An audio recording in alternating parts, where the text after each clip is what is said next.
And welcome back to This Week. Bob Mueller is taking the week off. I'm John Dwyer. We move on to our panel discussion. And joining us this morning, happy Easter, guys, is Steve Gill, conservative talk show host, syndicated, also a News 2 contributor.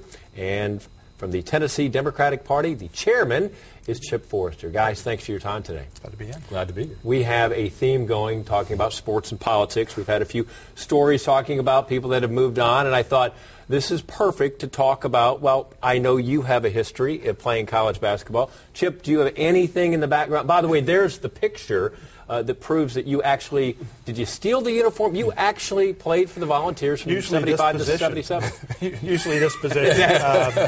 I tell folks the highlight of my career was the night that Ernie Grunfeld and Bernard King and I combined for 62 points against Georgia. And the fact that they had 60 of them doesn't detract a bit from my contribution. That's fantastic. Short shorts right there. Chip, anything in your background that you could match that? I mean, you played almost as much college basketball as he did. Right. No, my days in high school were all soccer days. Is that right? Yeah. And I've got two sons now that have carried on the tradition, and one's at Hume Fogg right now, the starting goalie, and hopefully we'll see how they do at this championship coming up next week. It's interesting, the sports transition. My sons are soccer and lacrosse players, back in the day, they don't touch basketball. I mean, you wouldn't even have played those, but it's a different generation. Well, I went into sportscasting, and because I couldn't play anymore, ran out of talent, and this is why. We have a shot here.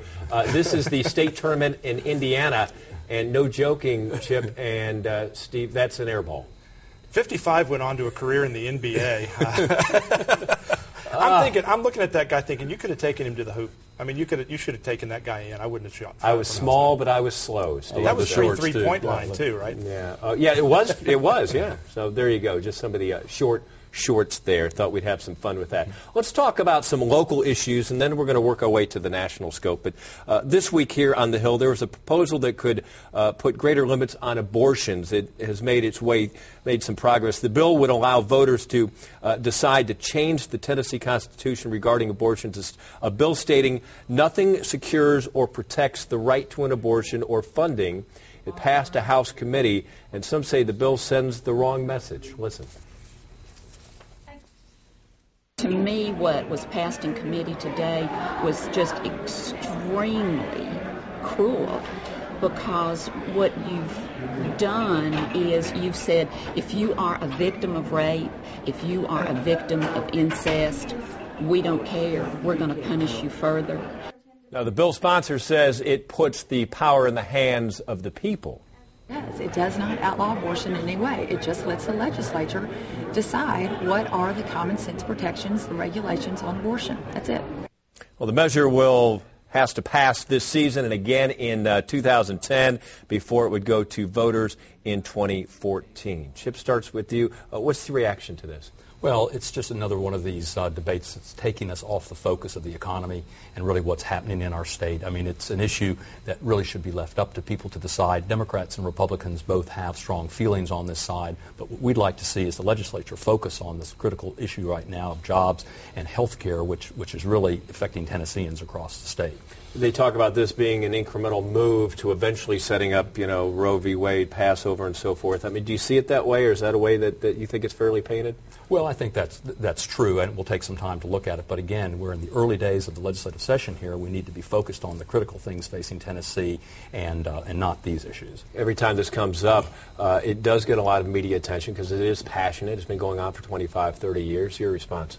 Well, I think, first of all, the Democrats in the legislature are focused on trying to get an apology for slavery. So if Chip is really concerned about worrying about current issues, I'd say that slavery is probably not at the top of the issue and agenda either.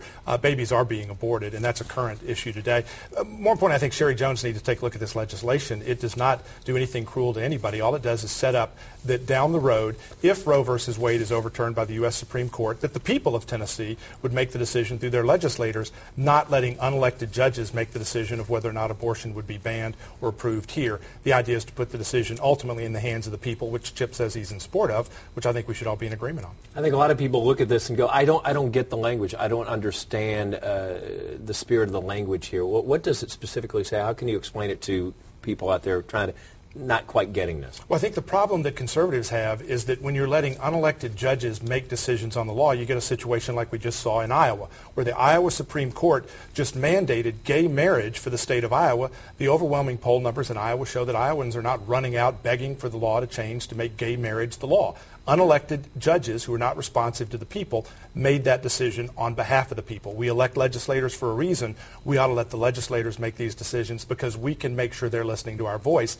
We don't want a situation in Tennessee like we've seen in Iowa where judges who aren't elected make the law. But it's also an issue of priorities, too, and that's what concerns me. I mean, there's only so much time in the legislature. The issues that are facing Tennesseans right now and the country in terms of our economy, those are the things we need to be focused on, and we're spending valuable legislative time dealing with this when we need to be figuring out how to take the stimulus money that's going to come down, focus it on road building, focus it on health care reform, not these kinds of issues. I can tell you I was on the Hill, and there was a lot of people in the halls talking about this. Another hot-button issue locally and for the state is about guns in restaurants that serve alcohol.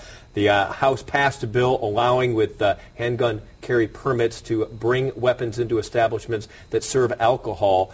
That has been something that has been kind of on the back burner. It got through the deal, and it's really looks like it's going to make its way. The House sponsor of that is Mr. Curry. Listen to what he has to say about this. I think these folks have a right to actually be able to carry unrestricted into these restaurants during this time frame we have.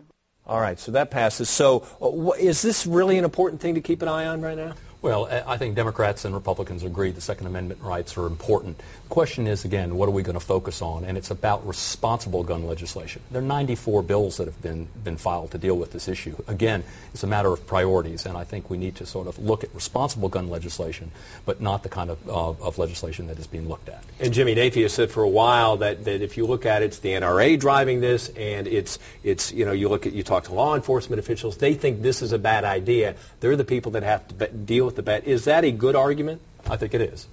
All right. And your response? Well, I think one of the reasons you're seeing a flurry of these gun bills is that for so long, House Speaker Jimmy Nafee blocked these bills by killing them in committee. These are bills that will pass, most of them, overwhelmingly when they get to the floor of the House. Jimmy Nafee was single-handedly killing this legislation. So it's created a backlog of some common sense.